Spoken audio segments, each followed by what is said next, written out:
So there's been a lot of discourse about AI art lately, and I wanted to see if AI could replicate my art as a traditional artist. So, courtesy of my mom, I'm not paying $10 a month for Midjourney. We'll be using Midjourney today to try and recreate my art through several different methods using the AI. Okay, so my first piece is a gouache self-portrait. I usually work in gouache, it's the most familiar medium for me. And we're going to be putting it into Midjourney, asking Midjourney to describe the image first, and then taking that description and then putting that into Midjourney to create an image. So it's not taking the picture of my art and trying to recreate it, it's taking its own description of it to try to make it. So some interesting things can happen there. Like for example, it called one of my pieces Grandma Core, which I don't know what grandma core is. It's not a thing. I genuinely don't think it's a real thing. But anyways, let's go ahead. So the first piece I'll be trying to replicate, like I said, is a gouache self-portrait. As you can see there, it's kind of warm colors, watercolory, and you'll see that pop up in the description that the AI gives it.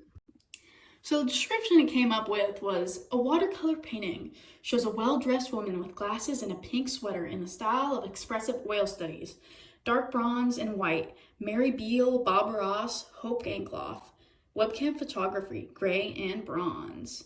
First of all, I appreciate the compliment, well-dressed woman. I'm wearing my bathrobe in that painting. Speaking of which, I should probably wear something a little more professional, right? Now that's what I'm talking about.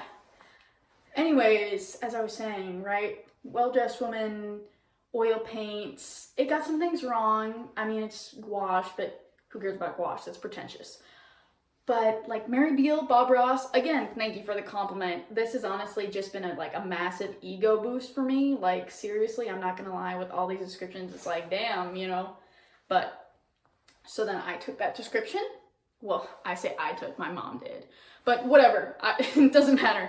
So we put that description into Midjourney, and here's a few of the images we got out of it. Something I've noticed is that when Midjourney takes my gouache paintings and turns it into something, it turns it into more of a watercolor painting. As you can see here with the white background, with a watercolor flare.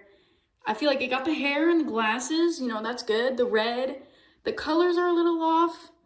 But you can definitely see the similarities there, but it's more watercolor, more negative space, very loose brush strokes. For some of the prompts, it completely ignored the medium.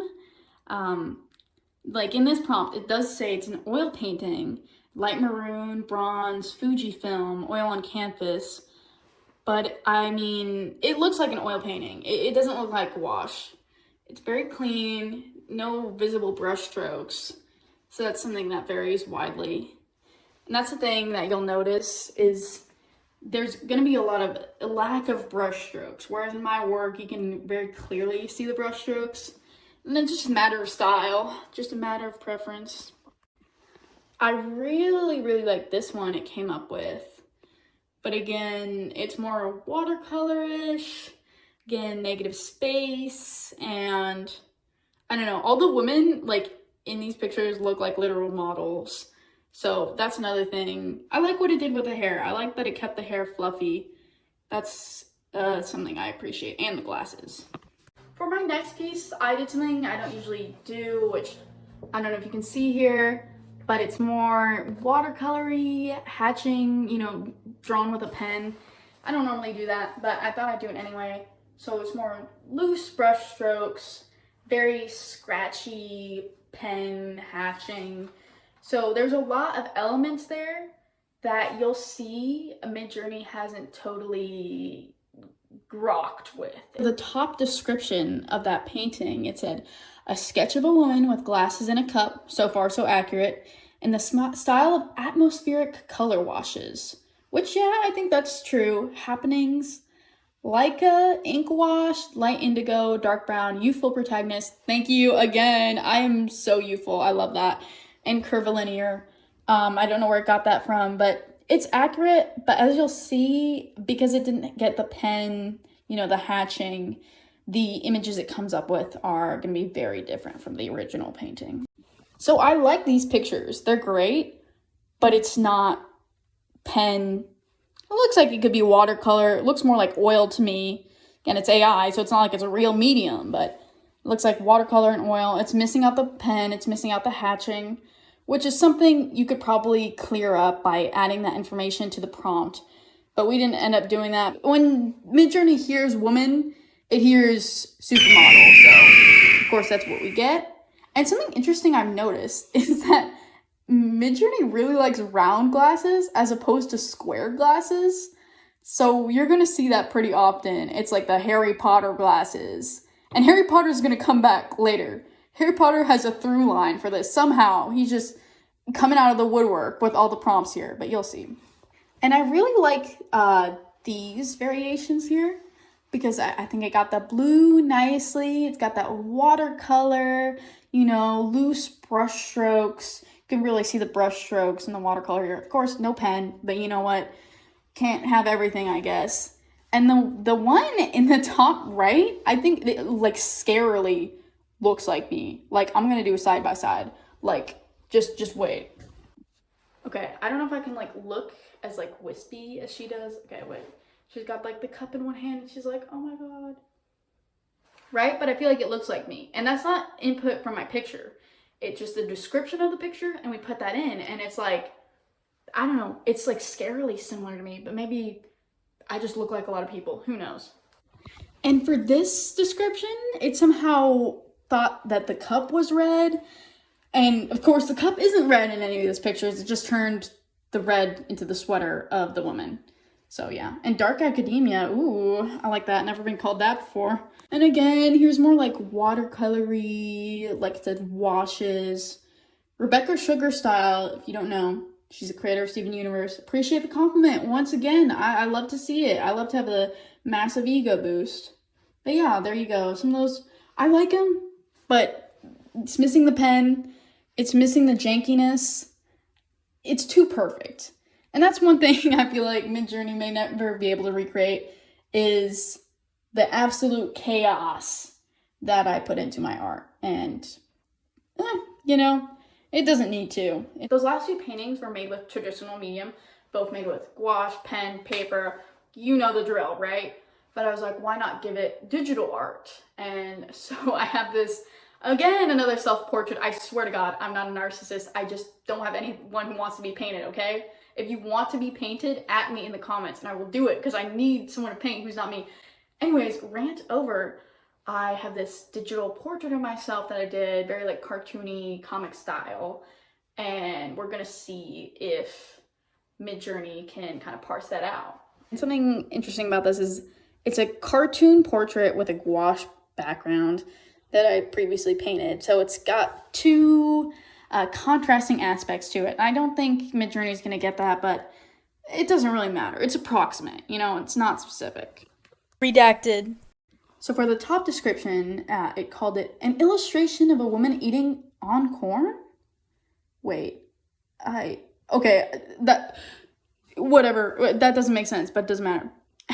An illustration of a woman eating on corn in the style of underground comics, D&D, brown and amber, archaeological object, Nikon. Oh, and this is where grandparent core comes in.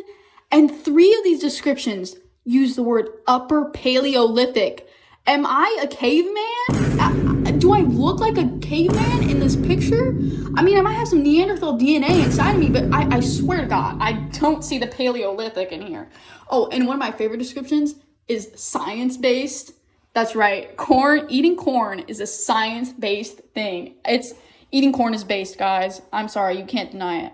The first one with the Paleolithic grandparent core science-based thing ended up with this, and it genuinely looks like it's a post-apocalyptic world where corn is now sentient and it tries to kill human beings. Because look at these women. Except for the one on the bottom left, they're like terrified. They're looking out like, oh God, does corn see me? Is it gonna get me? And then the one on the top left is just, I don't know what she's doing, having the time of her life. I see it kind of got the comic-y style. It's got the line art and the cell shading. But as for the vibes, it's not captured them correctly. This is terrifying and it will haunt me. Okay, and this one got more of the comic style, but still, what is going on here with the corn? Midjourney does not know what corn looks like. I swear, this is terrifying. This is absolutely terrifying. Okay, this one is just, the corn, I'm sorry, I'm at a loss for words. It's just so weird. It didn't do really well with the digital art, as you can see. I mean, this again is like, some of it looks comic-y, some of it looks like an oil painting or like a picture or whatever. But there's only facsimiles of corn here. I don't see any corn at all. All I see is women having an existential crisis over who knows what. And then somehow I got a couch out of the picture I put in, and these are just somewhere else. I don't know what it's getting here. But I do love that little guy chilling on the couch with 2 cobs of corn next to him. Again, maybe it's because the corn I'm eating in the drawing is like pretty big, but the corn is all massive here. Like, it's giant. It's ridiculous. And then for these last few images, the weirdness was like pumped up quite a bit.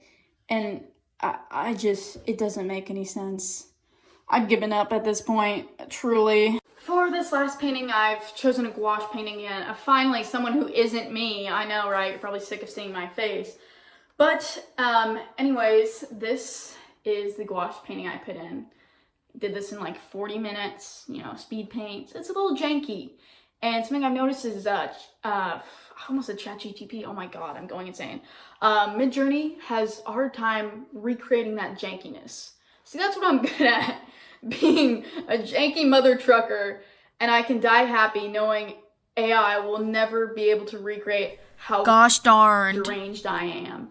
So, anyways, onto the generated images. Okay, so this is where Harry Potter comes back with a vengeance. All the descriptions had Harry Potter in it. Well, half of them. Exaggeration, but whatever. Harry Potter is in basically all these directions. Harry Potter and the Half-Prince, watercolor in the style of fluid gestures, self-portrait, China punk, close-up, maroon and gray, bold gestures, naive. And I'm like, I'm not gonna lie, China punk, like, where are you getting that from? And Harry Potter, I see Harry Potter, I see it. Again, Chinese watercolor, I'm not gonna lie, I think Midjourney is profiling here, like, but whatever, we don't have to get into that. And darkly comedic, I love that as a prompt. Honestly, you should use that in your Midjourney prompts. Darkly comedic, that sounds cool. Nerdcore, excuse me, my friend's not gonna be happy about this. When he sees this video, I'm sorry. Redacted. You're not nerdcore, you're not China punk. The Midjourney doesn't know what it's talking about, I swear to God. So, for the first iteration here, we've got China punk Harry Potter, apparently.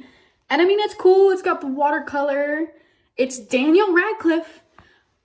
It's not what the original image was trying to be, and everything we tried, it just was straying far away from the original image. It just wanted to paint Daniel Radcliffe. Like, Midjourney just wants Harry Potter for some reason. And then, of course, we've got some sad dude. I like that. This guy looks like he just got off like a 14-hour shift from his office job. And I appreciate that suffering in his eyes. And so since it wasn't really recreating the image the way we wanted it to, we decided, and again, when I say we, I mean my mother decided to link the original image so that Midjourney would be pulling information from the original painting when recreating it. And this is young man pointing to a girl standing on a swing covered in flowers, linking to the original image. And as you can see, it's a little insane, a little freaky, but it really did get the like watercolor, the colors, it got the colors in the same way. You can see the brush strokes in there. The brush strokes are really similar to mine, in that they're broad, big, but the background is more blotchy, whereas the background on my image is like straight lines going down. Because that's what I did. I painted, up and down brush strokes, keeping it going in one direction. I feel like the brush strokes in my painting and I may be totally wrong, obviously I'm biased, are a little more organized, whereas here they're a little bit more chunky, you know, again, watercolory, where it's like splashes all over the place, whereas my work is made of gouache. It's more contained, if you could call it that. But I do think it really did a good job. Like, you know, I'll give it a participation trophy. That's for sure. And again, why the round glasses? And yes, I'm biased here as a square glasses user. I know, but why does Midjourney prefer round glasses? And so we re-rolled, did it again, and it's just, again, it really wants to paint Harry Potter for some reason. But there you go, similar brush strokes, same thing as I said before. And so we ran it again and again until we got this guy who, I don't know, he looks like Gabe Newell, I'm not gonna lie. And then we upscaled that, and that's what we came up with to be the closest to the original image. And I see it, you know, it's got the same excitement, kind of similar expression, you know. This man is just so happy about what he's pointing at. He's having the time of his life, genuinely, and I love to see it. And so then we expanded it and ignore the terrifying hand, but it kind of worked out here. Yeah, I see it. It's good. It's copying the style. This is the closest Midjourney has gotten to recreating my style, I would say, recreating my images. And then just for fun, we put it in Midjourney, which is the like anime filter or whatever. And these are pretty cool. I like it. It is genuinely is like an anime version of the original painting. So there you go. I think it was cool. I think it was cool seeing it try to recreate my art, trying to recreate it from a description of the image, and how that kind of, it always gets lost in the sauce. You take a description of the image, then you make an image out of that description. Again, it's like playing game telephone. It's gonna get buried, lost. Aspects of the original image are just gonna be totally ignored by Midjourney. I mean, by doing this experiment, I found some like interesting quirks of Midjourney, right? Like it is a hard time capturing my brush strokes. For example, with the painting of my friend, it kind of turned them into blobs, not exactly brush strokes. And you see that with the watercolor paintings too. It looks more oil. It looks like if you took a painting and face-tuned it, right? Where it's all smooth now. Whereas with some paintings, and my painting specifically, a lot of brush strokes, kind of like those janky edges and whatnot, you know, rough around the corners. And another thing, and this really doesn't matter, but if you want square glasses, you're gonna have to say that in the prompt, because it really wants to draw those glasses round. And also the affinity for Harry Potter, I guess it's just pulling from its database, but it's like, oh my god, I appreciate it, you know. It has a mind of its own, truly. Let it draw Harry Potter, whatever, let it do whatever it wants. But I don't know, there's some interesting things there, and it's also interesting to see the way it sees an image, like how it totally ignored the pen work on my second drawing. Didn't even see that, didn't even mention it. And also some interesting things like calling the cup in that drawing red, or like grandma core, science-based, Neolithic. I guess after all these ego boosts, I had to get taken down a peg, right? But yeah, I swear to God. Anyways, this is a little interesting something for you to consume, take a look at. I might do it again, I might not. We'll see if I ever get bored enough to do this again.